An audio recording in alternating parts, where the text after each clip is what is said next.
Now, there's very few people in life that make a lasting impression, and there's even fewer people that have the talent to change and impact our day-to-day life, our spaces, our communities. Our next speaker is one of those people. She's from social sciences. She set up the Urban Clinic here at Hebrew University. I'm very proud to introduce you to Dr. Emily Silverman.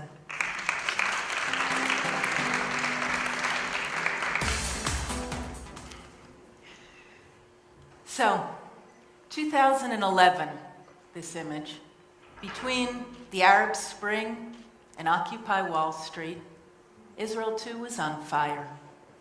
Young people started a small protest that went national. They said, "What's wrong with me? I was a good student. I have a good job.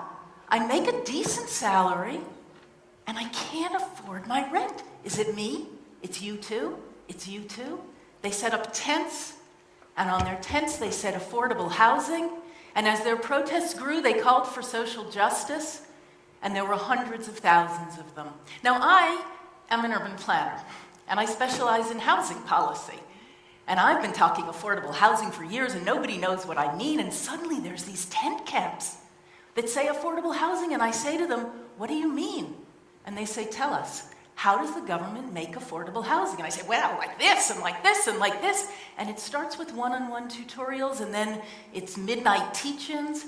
And then I'm working with a group of 50 academics to put words to their vision. What kinds of housing policies and transport and land use create social justice? How do we do that? It was a breakthrough for me. A lot of us as academics, we work in a small field, and suddenly there was opportunities to make it real. And what we said it was spatial justice. And what is spatial justice? It sounds like a jargon. I want to give you some examples.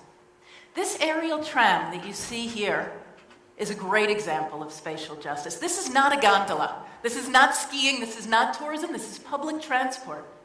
This is public transport not in a rich city. In the city of Medellin in Colombia, you may know it for cocaine, Pablo Escobar, exactly, murders, crime, serious.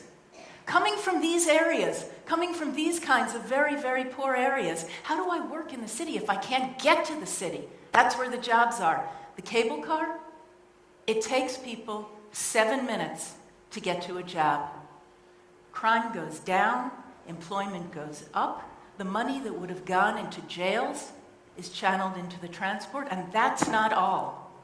The city also takes the stations where the cable cars are built, and it says, let's use them for public buildings. This one happens to be a library. You may not love the architecture. It's a local architect.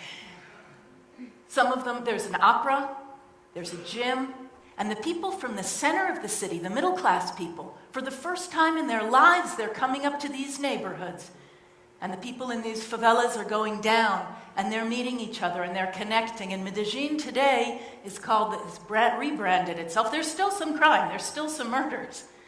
When we were there were guards absolutely everywhere for the World Urban Forum. But they're rebranded as social urbanism. And I want to ask us, what does that mean if we look at Jerusalem? What does social urbanism mean when we use our resources in land to create social justice, to create social inclusion? So what about the light rail? Is that our version of the aerial tram? I mean, yes, because it connects the farthest away, both Jewish and Arab neighborhoods into the center, gets people in quickly. Everybody uses it together. The ultra-Orthodox and the soldier and the Palestinian on the same train. And yet, and everything in Jerusalem is so complicated. Again, as an urban planner, this is the most complicated city maybe anywhere. Everything you touch touches everything else. The light rail was the center of attacks this year. There are border guards at many of the stations. And the route of the train, in many places, traces the track of the border between east and west, with walls on either side. How do we in Jerusalem learn to use our housing and our transport and our land to support social justice? Well, about 2.5 years ago, on an idea from our brilliant Dean of Social Sciences, we started the Urban Clinic. Vered said, The law school, they've got legal clinics. Why don't we in social sciences create clinics where our brilliant students can engage in the city, they can learn from meeting people different from them, they can check their theory against the real practice, we can create new theory from it, and they can be transformed by interactions with people who are different from them, but still not be drawn into the cynicism that happens all too often when you leave the university. This is our webpage.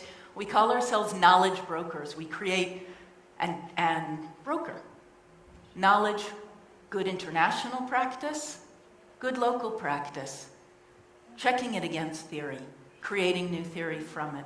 Let me give you a couple of examples. The way we work, classic triangle, research, students, and community. With the students, we're talking the graduate students in social sciences. Particularly in urban planning, we have 154 master's students in urban planning. It's the largest program in the country. And we co-produce knowledge. Like I showed you the image from Medellin in Colombia. We took a group of 23 Israelis to there. And the publication that we produced was not just the academic, it profiled the best ideas of every person in images and links for what they want to see happen here. And it kept going. It's a project that has rolled and rolled and rolled. The Ministry of Housing has now adopted it, and it's turning into a national conversation about urbanism. But I want to focus on the last piece of the triangle, on the Jerusalem aspect, on community, and give you just two examples of what we do in Jerusalem. So the first one is placemaking. You know, cities often become about the buildings and the streets. And the public space, if we don't pay attention, it can be what gets left over. The spaces in between the building. And placemaking is quietly transforming that perspective and saying, how do people who use the spaces become involved in designing them and helping figure out what activities should happen in them, how they should be managed to work for all the users. We brought this to Israel. We brought this fantastic New York-based group, if anybody knows Bryant Park in New York or the recent transformations in Broadway. We brought them to Israel just a year ago. We practically killed them. Every day they were in a different place, giving a workshop here and a lecture there and trying again and more and more and more and more. We milked them for absolutely everything they had. And the best, and we did it. We did it because Israel has got a culture of rule-making. Let's make rules. What you can build, where you can build it, how high you can build it, who you can build it for. We got a lot of rule-making. And we got a lot of project-making with this many units. Now, as a response to the social protests, we're trying to build not the 20,000 housing units we used to do each year. We're trying to do 40,000, 50,000, 60,000. We've got here are 10,000 and here are 5,000 units. We're making rules-making and project-making. And we wanted to introduce a culture of placemaking, of working with the people who live there to make spaces that work for them. So we trotted these people from Project for Public Spaces all around the country. The best, bar none, the best session was Jerusalem. That's our mayor over there. And to my absolute shock, he said, this placemaking, this is what we need. This is about promoting creativity and community and ownership in the city, and we, the city, will fund resident proposals that come through their community councils. We want those. Bring them to us. I said, okay. So, here's us in action. We got a grant from the Rothschild Foundation to have 8 graduate students working in 4 community councils, doing little projects. We're here in this image there in the restaurant that's right next to one of the places where they're working, and they're taking a space that the city spent a lot of money building, and it's not working, and they're reinventing what can happen in it together with the people who want to use it. And it was a surprising success. The city says, the thing about this placemaking stuff is in contrast to planning, where you say, 10 years from now I want to see this. How do I get there? How do I make it perfect? How do I make it even more perfect? And then you do it. In placemaking, we're much easier. It's light, it's quick, it's cheap. We try something, we fail, we try something again.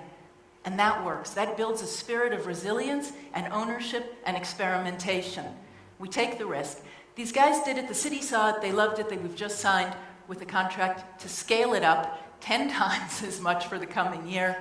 They're taking it over, we're working with them on a newsletter on the academic training of their staff, and they want to see a network of spots around the city in the neighborhood. It's really exciting to get to be part of that change. The last thing I'm going to talk to you about is our newest project, Urban 95 Centimeters.